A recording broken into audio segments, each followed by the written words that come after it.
Every family dreamed of sending their children there. Its gates stood tall, painted green and gold, symbolizing wealth and status. Inside, you could smell fresh chalk on boards, hear the rustle of crisp uniforms, and feel ambition in the air. And at the very center of it all, three names that everyone knew: Favor, Susan, and Generous. But to their peers, they weren't Favor, Susan, and Generous. No. They were Favy, Susie, and Genzi. The iPhone baddies. They were more than just beautiful girls. They were trendsetters. Favy with her sleek human hair wigs that shone under the sun.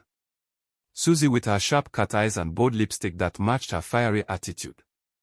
Genzi with her infectious laugh and a fashion sense that made even the teachers pause.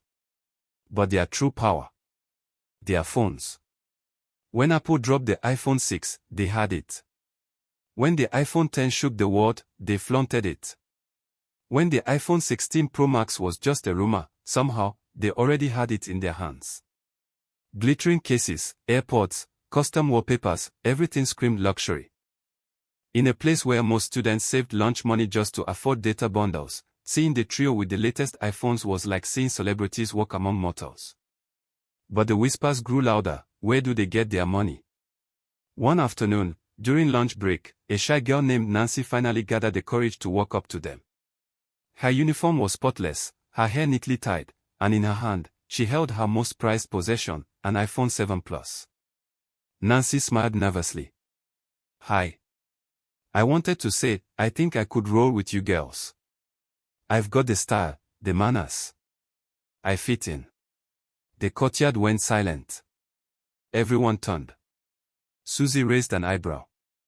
"What phone do you use?" Proudly, Nancy held up her iPhone 7 Plus. "This. I worked 6 months to buy it." The trio looked at each other, then burst into laughter. Favy nearly dropped her phone from laughing too hard. Genzi clutched her stomach. "An iPhone 7 Plus. Susie mocked. "Girl, even our maids use newer models." Then, as if rehearsed, they shouted in unison, "If you know they use 3 cameras." Clear. The courtyard erupted in laughter. Nancy's smile vanished. She lowered her head, clutching her phone like it was a piece of shame. By the time she walked away, tears brimming in her eyes, the school had already decided Nancy was a joke. By day, the baddies strutted like queens. By night, they were something else entirely. Every Friday, while others returned to their dorms, the trio transformed. Wigs, glittering gowns, heavy makeup, and high heels. They slipped into the shadows, boarded bikes to the nearby city, and became HK girls. The clubs welcomed them with flashing lights and loud music. Wealthy men, traders, politicians, businessmen lined up for their attention. Cash flowed, drinks poured, promises exchanged. This was how they funded their expensive lifestyle. Phones by day, clubs by night. But no one in the village suspected a thing. It all would have remained a secret, if not for Janet. She was new on campus, quiet, carrying herself with the calmness of someone who had already seen too much. She didn't need flashy wigs or the latest iPhones, she had something else: knowledge. Because Janet had lived in that city before. And in the clubs, she had seen these same 3 girls, dancing, laughing, slipping into VIP rooms with men twice their age. The moment she saw them strutting down the hall at Gracious Arts College, pretending to be saints, she nearly gasped. At first, she kept her distance. But when the baddies mocked her one afternoon for using an Android phone, ugh, can you believe people still type on that? Janet snapped. She clenched her fist and whispered to herself, enough is enough. That night, she returned to the city, carrying a small camcorder hidden deep in her purse. And there they were, Favy, Susie, Genzi, glittering under the neon lights, smiling at strangers, pocketing wads of cash. Janet filmed everything. Every laugh. Every dance. Every hotel door they entered. The next morning, during the school assembly, Janet stood before the crowd. Her voice was steady, her eyes sharp. You admire them. You envy them. But do you know what they do to get those phones you worship? The crowd shifted uneasily. The trio smirked at the back, whispering insults. Janet pulled out her camcorder. She pressed play. Gasps filled the hall. Whispers turned into cries. Some students covered their mouths. Others stared in disbelief as the footage played, showing their beloved campus queens in a completely different light. Favy's face drained of color. Susie's boldness vanished. Jency tried to laugh it off, but her knees trembled. The respect they had built for years.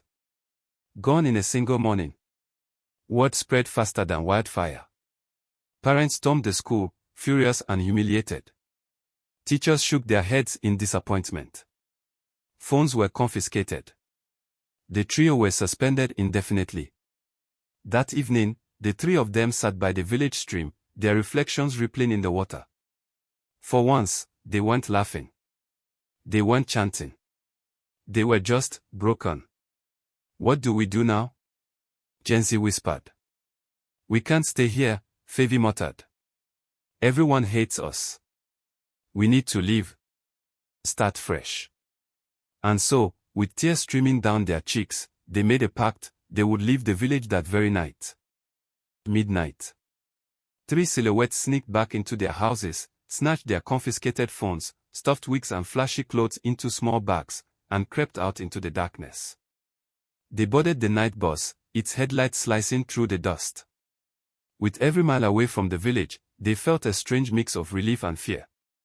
The city greeted them with chaos, honking horns, crowded streets, endless lights.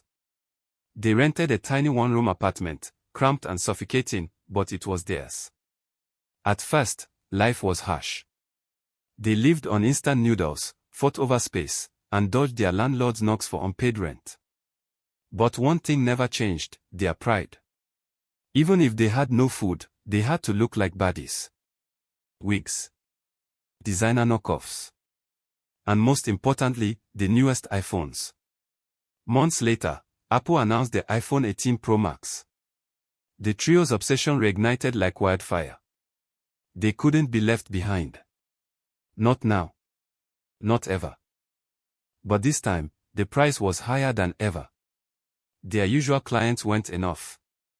They had to take riskier offers, wealthier men, darker deals.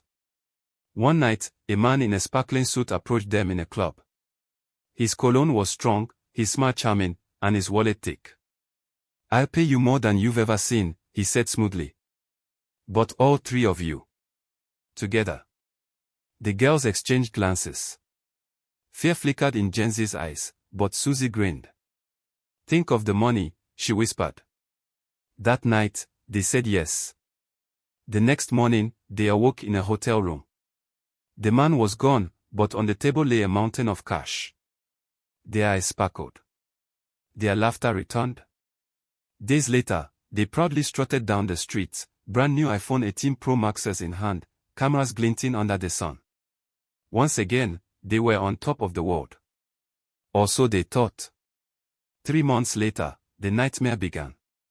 It was Jency who screamed first. She woke in the middle of the night, clutching her body, trembling. When the others turned on the light, they froze in horror. Maggots. Small, writhing creatures crawling out of her. No, no, no. Jency cried, falling to the floor. Within days, Susie and Favy suffered the same. No amount of washing, praying, or medicine helped. Doctors shook their heads, baffled. The stench grew unbearable. Their beauty faded. The glamorous queens of Gracious Arts College were now pariahs of the city. One by one, they sold their precious phones just to pay for treatments. But nothing worked. Their past had finally caught up with them. Back in the village, their story spread like legend. Parents warned their daughters, don't chase vanity. Don't worship appearances. Don't end up like the iPhone baddies.